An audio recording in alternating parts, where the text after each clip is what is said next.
বন্ধুরা আজ মকর সংক্রান্তির জন্য বাড়িতে পিঠে তৈরি করা হবে প্রায় 60 থেকে 70 জনের পিঠা। তাই দুপুর থেকে স্টার্ট করে দিয়েছি, কারণ অনেকটাই টাইম লাগবে। বেশি বকবক করবো না, তোমাদের সাথে ভিডিওটা শেয়ার করব। ভালো লাগলে অবশ্যই লাইক কমেন্ট শেয়ার করো। এইদিকে দেখো নারকেলগুলো আনা হয়েছে, পুরো নারকেল কুড়তে হবে। আর ওইদিকে সুমন নারকেল কুড়ে স্টার্ট করে দিয়েছে, বিকেল 4টা থেকে স্টার্ট করেছি। তারপর পুরটা আমরা মেখে নিয়েছি, আমি পুরটা করেছি, তৈরি করেছি নারকেল দিয়ে, পুরোটাই পুরটা হয়েছে। নারকেল আর চিনি দিয়ে এলাচ দিয়েছি। এইদিকে দুধ গরম চাপানো হয়েছে, ডেকচিতে করা হচ্ছে কারণ কড়াতে ধরবে না, অনেকজনেরই ব্যাপার আছে।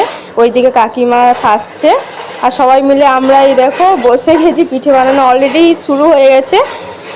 তোমরা দেখো কত সুন্দরভাবে সবাই, যে দুটো জেঠিমা কাকিমা, ওইদিকে সুমন রান্না করছে আর এইদিকে দেখো আমাদের পিঠেগুলো তৈরি হয়েছে। শেপটা দেখো তোমাদের কাদের কেমন বাড়িতে বানানো হয়েছে একটু কমেন্ট করে শেপটা পাঠাবে কমেন্ট বক্সে। আমি কমপ্লিট হওয়ার পর আমি একটা একটা করে দুধের মধ্যে পিঠেগুলো দিয়ে দিচ্ছি।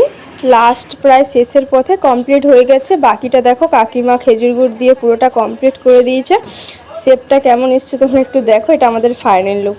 ঠিক আছে, তোমাদের বাড়িতেও কেমন হয়েছে সবাই একটু কমেন্ট করে আমাকে পাঠিও। ভালো লাগলে ভিডিওটা শেয়ার করে দাও। দেখা হচ্ছে নতুন ভিডিওতে।